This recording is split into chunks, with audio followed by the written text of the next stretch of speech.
10월 10일 토요일 아침에 함께 나누는 하나님 말씀은 예레미야 45장 1절로 5절 말씀입니다. 사명자의 수고와 고통, 주님의 합당한 보상. 이제 44장이 끝이 나고 45장에 이르게 됩니다. 45장부터는 전혀 새로운 단원이 시작이 되지요. 45장 이후로부터의 말씀에서 중요한 키워드는 구원과 심판, 이 두 개의 관점이 말씀의 핵심 내용이 됩니다. 먼저 45장에서는 바룩의 이야기가 등장을 하는데요. 이 바룩의 이야기는 여호야김 시대로 거슬러 올라간 이야기가 들려집니다. 바룩에 대해 구원을 선포하시는 말씀이 오늘 본문 말씀이지요. 본문 안으로 들어가서 하나씩 살펴보도록 하겠습니다. 오늘 본문 말씀이 5절까지밖에 되지 않는 짧은 말씀이지요. 그래서 본문은 두 개로 나눌 수 있겠는데요. 1절로부터 3절이 첫 번째 단원이 됩니다. 1절로부터 3절의 말씀의 내용은 바룩이 탄식을 하는데 그 탄식을 하나님께서 기억하여 말씀하시는 내용이 됩니다. 먼저 1절입니다. 유다의 요시야 왕의 아들 여호야김 넷째 해에 네리야의 아들 바룩이 예레미야가 불러주는 대로 이 모든 말을 책에 기록하니라. 그때의 선지자 예레미야가 그에게 말하여 이르되 2절 바룩아 이스라엘의 하나님 여호와께서 내게 이같이 말씀하셨느니라. 3절 내가 일찍이 말하기를 화로다 여호와께서 나의 고통에 슬픔을 다하셨으니 나는 나의 탄식으로 피곤하여 평안을 찾지 못하도다. 먼저 1절은 어느 때 일어난 사건인지를 말씀하고 있지요. 여호야김 넷째 해에 있었던 사건이라 그렇게 말씀을 합니다. 이때 바룩에게 어떤 일이 있었느냐면 1절 말씀에 나와 있는 대로 선지자 예레미야가 불러주는 것을 기록하는 서기관의 일을 하게 됩니다. 예레미야의 예언을 받아 쓰는 기록자로서 사역을 하게 되는 것이죠. 그런데 이 사역을 하고 난 다음부터 바룩에게는 개인적으로 좋은 일이 하나도 없었다 하는 것입니다. 2절 말씀에 보면 바룩아 이스라엘의 하나님 여호와께서 너에게 말씀하신다 라고 되어 있고요. 3절 말씀에 보니까 바룩이 했던 이야기를 하나님께서 그대로 들려주십니다. 너 전에 이런 말 하더구나. 바룩이 했던 말의 내용은 탄식이었습니다. 그러니까 한탄하는 내용인데요. 내 인생은 참 피곤하다. 내 인생에는 평안이 없다. 오히려 고통 가운데 있는 인생인데 하는 일들마다 맡은 일들마다 슬픈 일들밖에 없다. 이렇게 표현했던 것입니다. 그만큼 선지자 예레미야와 함께 있다는 것만으로도 왕따도 당하고 모욕도 당하고 여러 불편함을 당했다 하는 것이지요. 그래서 1절로부터 3절의 이야기는 하나님께서 바룩의 탄식을 기억하여 말씀하시는 내용이 됩니다.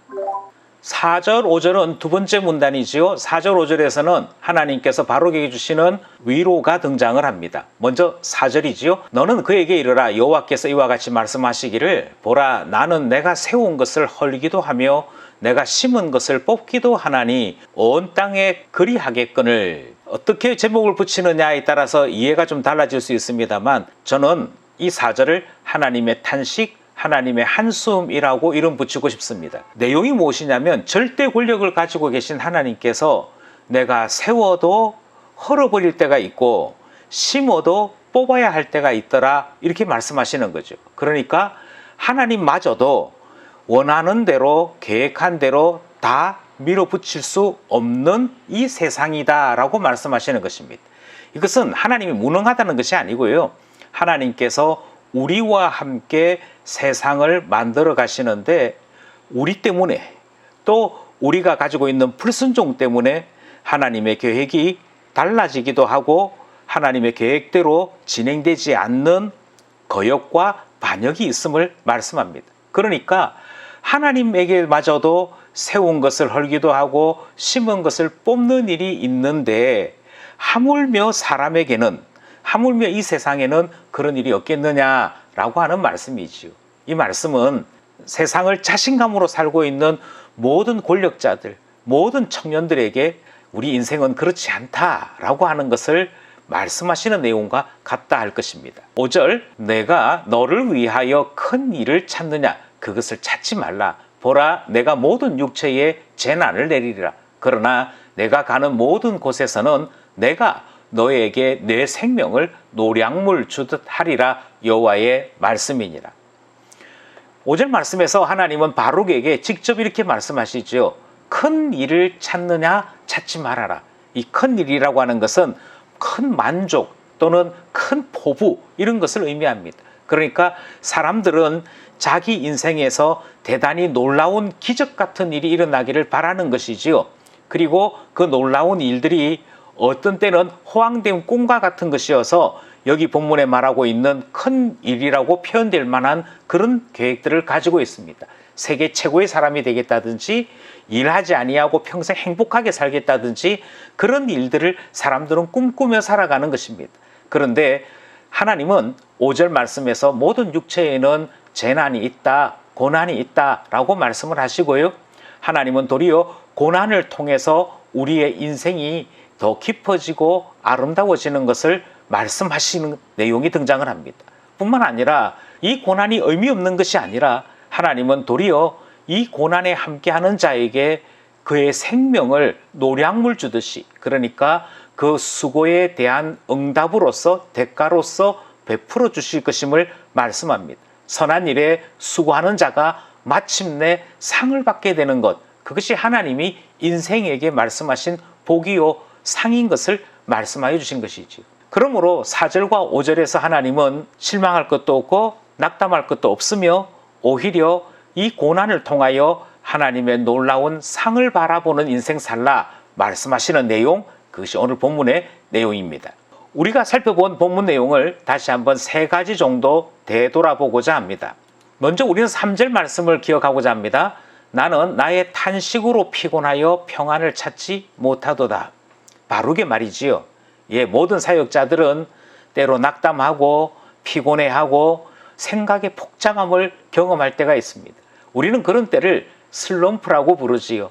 모든 사역자들에게는 한결같지 아니하여서 슬럼프가 반드시 찾아옵니다. 모든 신앙인들은 자기 자신의 연약함을 인정해야 합니다. 그리고 연약하니 하나님 도와주십시오 하고 기도해야 하는 것이지요. 연약하지 않는 사역자는 없습니다. 하나님만이 강하시고 우리는 늘 연약한 것을 기억하여 인정하고 강구하는 우리 되어야겠습니다. 두 번째는 4절 말씀입니다. 보라, 나는 내가 세운 것을 헐기도 하며 내가 심은 것을 뽑기도 하나니 온 땅에 그리하겠거늘.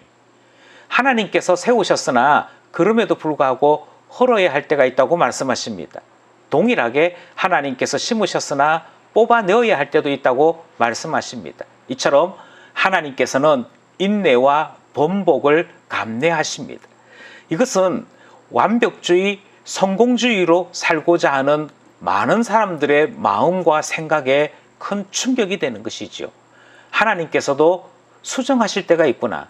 하나님께서도 참으실 때가 있구나.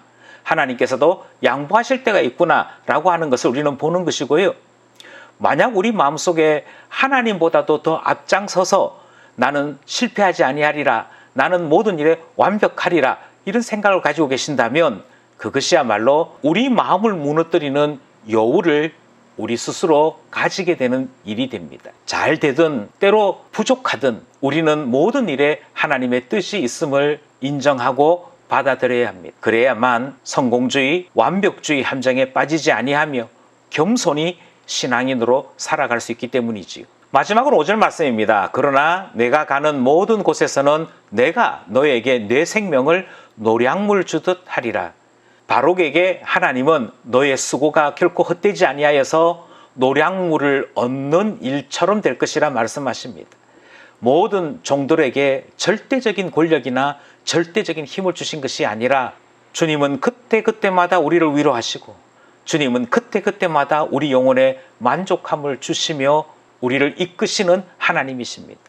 우리 영혼을 지켜주시는 것이, 우리를 위로하시는 것이 가장 큰 상급인 줄 알고 주님과 함께 동행하는 우리 되어야겠습니다. 오늘도 기도 제목 함께함으로 말씀과 기도로 사는 우리 되기를 원하고요. 내일 주일을 잘 준비하는 우리 모두가 되기를 소원합니다.